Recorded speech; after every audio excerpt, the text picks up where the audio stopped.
From Philharmonic Hall in Lincoln Center, home of the world's greatest musical events, the Shell Oil Company brings you the New York Philharmonic Young People's Concerts under the musical direction of Leonard Bernstein.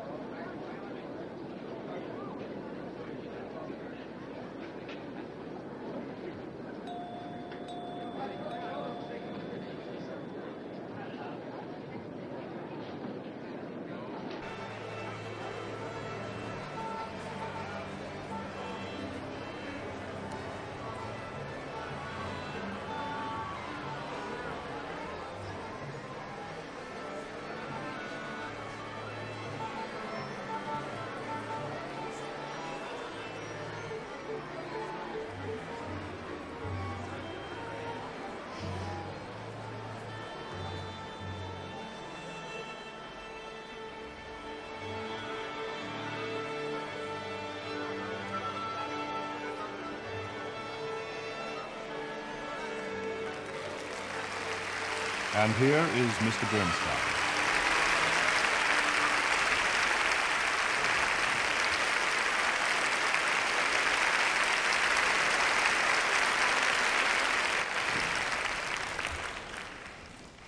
Welcome back to Philharmonic Hall. You may think it strange that I've chosen to open this new season of Young People's Concerts with the subject of teachers. Because after all, aren't these programs always about music? And what have teachers got to do with music? Well, the answer is everything. We can all imagine a painter who's self-taught, or a writer, but it's almost impossible to imagine a professional musician who doesn't owe something to one teacher or another. The trouble is that we don't always realize how important teachers are in music or in anything else.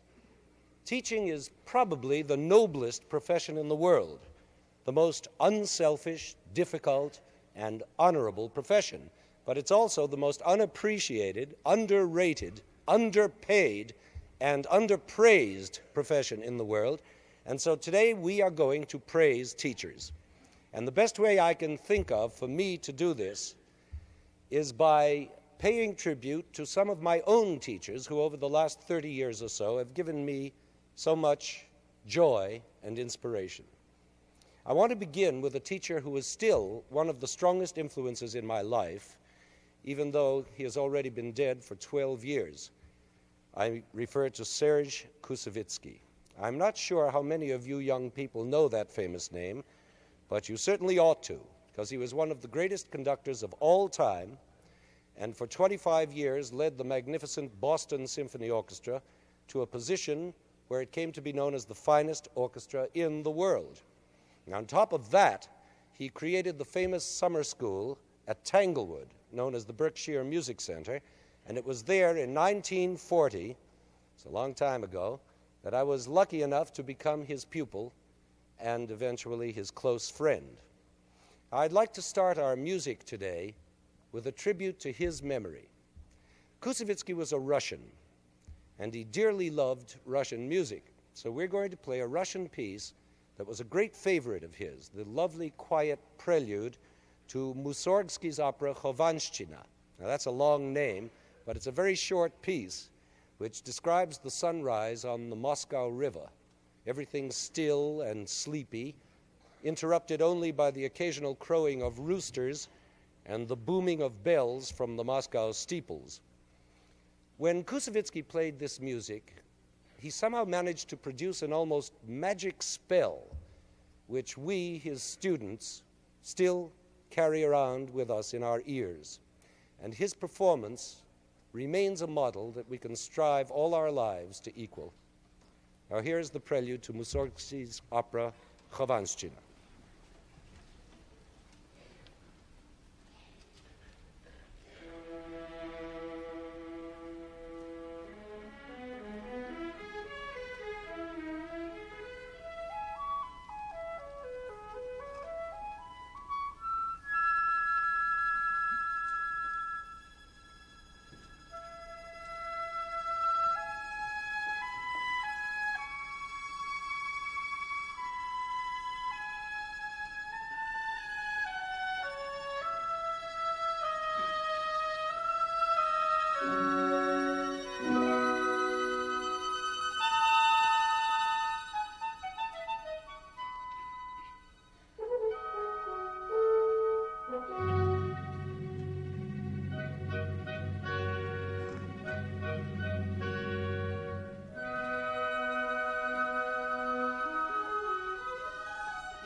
I wish you could all have heard that beautiful little piece played by Koussevitzky.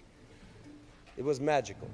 And the same magic he brought to it, he brought to everything he did, especially to his teaching. You see, he taught his pupils by simply inspiring them. He taught everything through feeling, through instinct and emotion. Even the purely mechanical matter of beating time, of conducting 4 beats in a bar, became an emotional experience instead of a mathematical one. I can still hear his voice now telling me how he wanted me to beat a slow tempo of 4 beats smoothly, or as musicians say, legato. He would say 1 and 2 and 3 and 4, and it must be warm, warm like the sun. You see, he couldn't dream of conducting 4 dead beats just lying there. 1, 2, 3, 4. It was always a question of what happened between the beats, how the music moved from one beat to the next, Von End to End 3, End. And suddenly the beats came to life. It became an exciting experience just to beat time. You see, teaching isn't just a dry business of scales and exercises and etudes. A great teacher is one who can light a spark in you, the spark that sets you on fire with enthusiasm for music or for whatever you happen to be studying. And that's where real knowledge comes from the desire to know, to learn.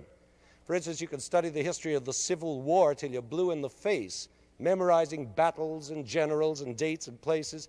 But if you don't care about the Civil War, you'll wind up not knowing a thing about it. But if you're lucky enough to have a teacher who makes that war part of your life, part of your country and your past, then you can drink in gallons of dates and names and places, and you'll never forget them because you learned them out of excitement and enthusiasm. Koussevitzky was that kind of teacher. He lit those sparks. I wish he were here with us today. But we are privileged in having with us today his gracious wife, who is in her own way just as inspiring as he was. Madame Koussevitzky, do you remember the first piece I ever conducted under your husband's guidance? I know I'll never forget it because it was the first work I ever conducted in public at all. It was the Second Symphony by Randall Thompson, the distinguished American composer who, by a curious coincidence, was also one of my teachers. I'd been studying orchestration with him at the Curtis Institute of Music in Philadelphia. And I shall always be thankful to him for the insights he gave me into orchestration, into how instruments work, blend, and combine together into an orchestra. And so now I want to pay a musical tribute to Randall Thompson by playing the third movement from that same symphony, number 2, that I conducted way back then in 1940. This movement is a wonderful sort of jazzy scherzo, and I'll never forget what a challenge it was to conduct it at the age of 21 and at my first public concert, because the rhythms in it are so tricky. But any of you who ever listened to Dave Brubeck or Stan Kenton will feel right at home in this piece. It's tricky, but it's great fun and strictly American. Now, here is the scherzo from Randall Thompson's Second Symphony.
Out of all the teachers I've had in my life, and I'd guess roughly there have been 60 or 70, there are at least 24 I'd want to thank for the excitement and inspiration they've brought me.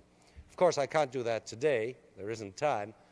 But I would like to mention a few of the most important ones so that I can share with you my deep gratitude to them.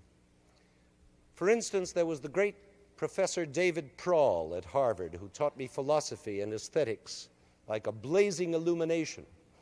There was Edward Burlingame Hill at Harvard, that fine American composer who first opened my eyes to orchestration.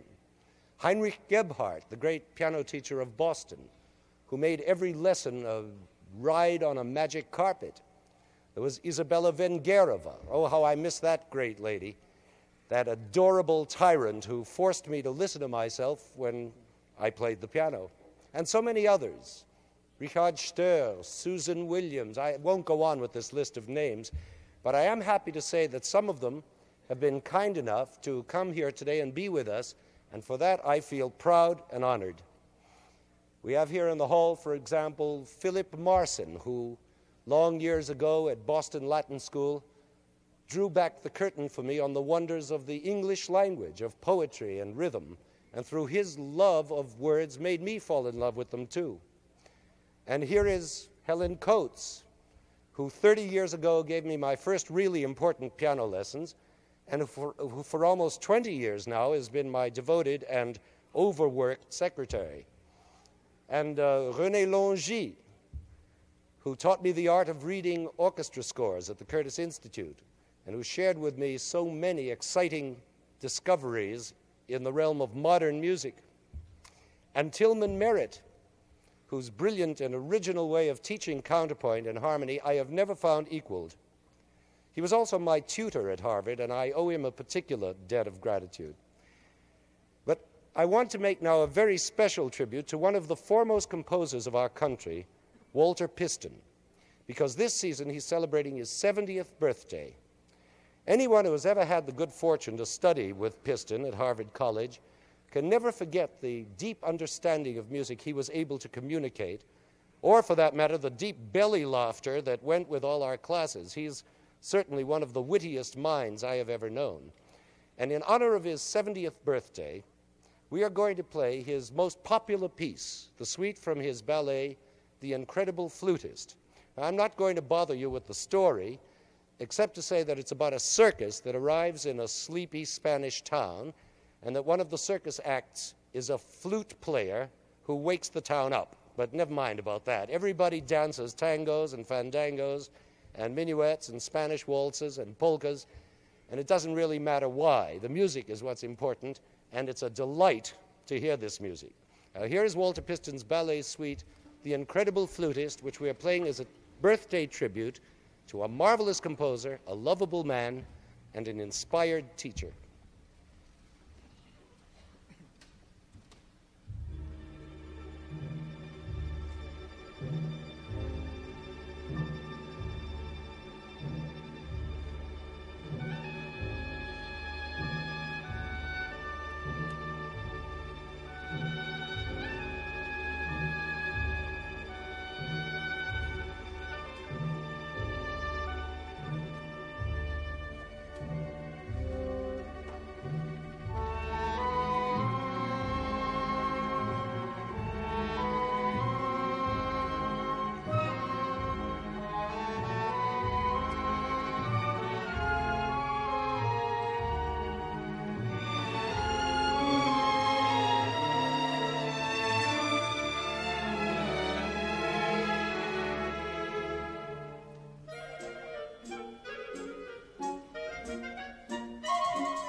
That really is an incredible flute player, isn't it? I have saved for last my greatest living teacher, and also probably the greatest living conductor in the world today, Fritz Reiner, who gave me my first baby lessons in conducting. Now, Reiner didn't use that inspirational method of Kusevitsky particularly. There were no poetic speeches about the warm sun and things like that. There was only hard work and impossibly high standards of knowledge and the all-important law of economy. Every gesture must be concentrated on getting the orchestra to produce the sound you think the composer wanted. And so I want to pay my musical tribute to Dr. Reiner by playing for him and for you the Academic Festival Overture by Brahms. And I have two reasons for choosing this piece. One, because it was with this overture that I first auditioned for Reiner when I was trying to get accepted into his conducting class at the Curtis Institute. So I always think of the Academic Festival Overture whenever I think of Reiner. But the second reason is more important. You see, Brahms wrote this overture in honor of a school, the University of Breslau in Germany, and he even put into it 4 famous university songs, or student songs, all old favorites of university students, and I'm sure they'll all sound familiar to you too. So the Academic Festival Overture is really a tribute to learning, to students and teachers and schools everywhere.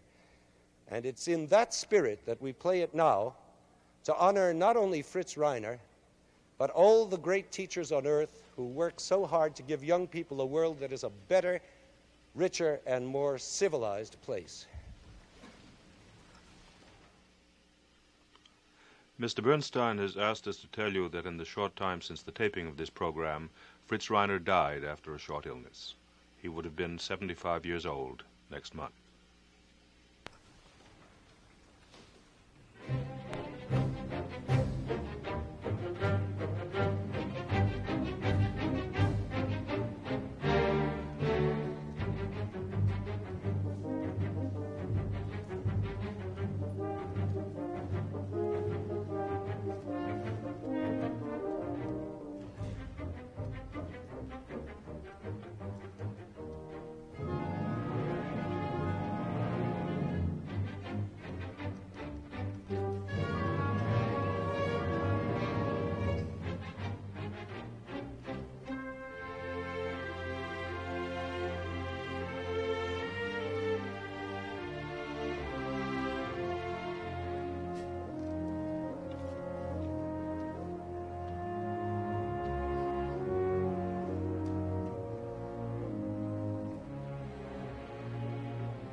From Philharmonic Hall in Lincoln Center, another New York Philharmonic Young People's Concert under the musical direction of Leonard Bernstein has been presented by the Shell Oil Company.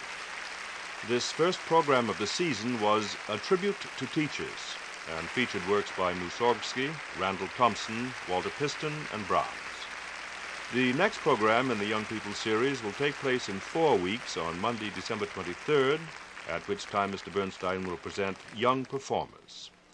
This program was recorded in Philharmonic Hall and was produced and directed by Roger Englander.